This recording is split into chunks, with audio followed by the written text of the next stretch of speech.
الحمدللہ رب العالمین والصلاة والسلام علی رسولہ الکریم اما بعد فاعوذ باللہ من الشیطان الرجیم بسم اللہ الرحمن الرحیم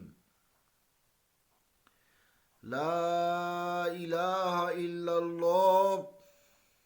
صدق اللہ العظیم۔ عزیزان گرامی قدر، جو آیت کریمہ تلاوت کی یا کلمہ طیبہ کا پہلا حصہ تلاوت کیا، اس کا ترجمہ یوں ہے: لا نہیں ہے الہ کوئی معبود الا اللہ مگر اللہ ہے۔ اللہ کا قول سچا ہے جو بڑی عظمت والا ہے، تو اللہ کے علاوہ کوئی معبود نہیں ہے، اور عبادت جو ہے وہ صرف اور صرف اللہ کی ہے، سجدہ صرف اللہ تعالیٰ کو ہے۔ گفتگو چل رہی تھی سجدہ تعظیمی جو امت مسلمہ پر، مصطفیٰ صلی اللہ علیہ وآلہ وسلم کی امت پر حرام ہے، باقی امتوں میں جائز تھا۔ آج یہ دیکھتے ہیں کہ اولیاء کرام جو اللہ تعالیٰ کے خاص بندے ہیں، جن کو اللہ تعالیٰ نے کہا لا ان اولیاء اللہ لا خوف علیہم ولا هم یحزنون، کہ سنو جو میرے دوست ہیں انہیں نہ کوئی دنیا میں خوف ہے اور نہ وہ آخرت میں غمگین ہوں گے۔ ان کا سلسلہ فیض تو مانا کہ بھئی زندگی میں تو یقیناً ہے، بھی لوگوں کو قرآن کی تعلیم دیتے ہیں، کوئی نصیحت کرتے ہیں، کوئی حدیث پڑھا دیتے ہیں، کوئی مسئلہ سمجھا دیتے ہیں، کوئی باطنی علوم کی طرف، وظائف کی طرف لگا دیتے ہیں، انسان کا نفس بدل جاتا ہے، نفس کشی کرتے ہیں، بہت ساری تعلیمات دیتے ہیں شاعری کے ذریعے، گفتگو کے ذریعے، قرآن کے ذریعے، وہ سب کا تعلق جو ہے مفہوم قرآن و حدیث سے ہی ہوتا ہے۔ تو آئیے دیکھتے ہیں کہ کیا سلسلہ فیض اولیاء کرام کا ان کی حیات تک ہی رہتا ہے یا موت کے بعد بھی ہوتا ہے۔ لوگ آستانوں پہ جو جاتے ہیں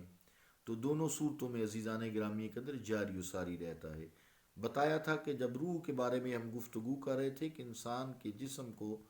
وہ تو فانی ہے، فنا ہو جاتا ہے، لیکن روح کو موت نہیں ہے۔ قرآن مجید نے کہا فرعونیوں کے بارے میں النار یعرضون علیہا غدوا وعشیا، کہ صبح و شام وہ آگ پر پیش کیے جاتے ہیں، یعنی فرعونی۔ وَيَوْمَ تَقُومُ السَّاعَةُ وَأَدْخِلُوا آلَ فِرْعَوْنَ أَشَدَّ الْعَذَابِ، اور جس دن قیامت قائم ہوگی فرعونیوں کو سخت اس سے بھی عذاب میں مبتلا کیا جائے گا، داخل کیا جائے گا۔ تو اب جو ہے اس کا مطلب ہے انہیں درد ہوتا ہے نا، درد جسم محسوس کرتا ہے اور روح کے ذریعے محسوس کرتا ہے۔ تو اگر فرعونی جو کافر تھے، خدائی کا دعویٰ کرتے تھے، فرعون کو الہ معبود مانتے تھے، اس کو سجدہ کرتے تھے، اس کو ہو بہو وہی اللہ مانتے تھے جو اللہ ہے، تو اللہ کی ذات و صفات میں شریک کرتے تھے، وہ بھی زندہ ہیں۔ حالانکہ موسیٰ علیہ السلام کے دور کی بات قرآن مجید نے کی ہے۔ تو اس کا مطلب یہ ہوا کہ جب ان کو سزا ہوتی ہے تو وہ نیک بندے بھی جو ہے وہ باطنی طور پر ان کا فیض جاری رہتا ہے، ظاہری فیض ختم ہو جاتا ہے، اس لیے کہ جب شاخ گل سرسبز ہو تو گل بسر ہو کر گل افشانیاں کرتی ہے، خوشبوئیں بکھیرتی ہے، اور جب خشک ہو جائے تو آگ کی شکل میں متشکل ہو کر ٹھٹھڑے ہوئے جسم کو، جیسے آج کل سردی ہے، حرارت اور تپش سے نفع و سکون پہنچاتی ہے، اسی طرح انسان کامل، اولیاء کرام، انبیاء، صدیقین، شہداء اگر اس لیول کے ہیں، تو صالحین اولیاء کرام اپنی ظاہری حیات میں بھی اللہ تعالیٰ کی مخلوق کی خدمت کرتے ہیں، ان کی جھولیاں فیضان عام سے بھرتے ہیں، اور اس دنیا سے اٹھ جانے کے بعد بھی اپنا در نفع رسانی خلق خدا پر بند نہیں ہوتا، اللہ کے اذن سے ہے نا۔ اللہ نے ان کو زندہ رکھا ہوا ہے، لیکن ہم شعور نہیں رکھتے۔ جیسے شہداء کے بارے میں بات ہو گئی ہے، بعض اوقات ان کی لاش بھی نہیں ملتی، تو اللہ نے کہا لا، یہ جو ہے ان کو مت کہو، تم سنو،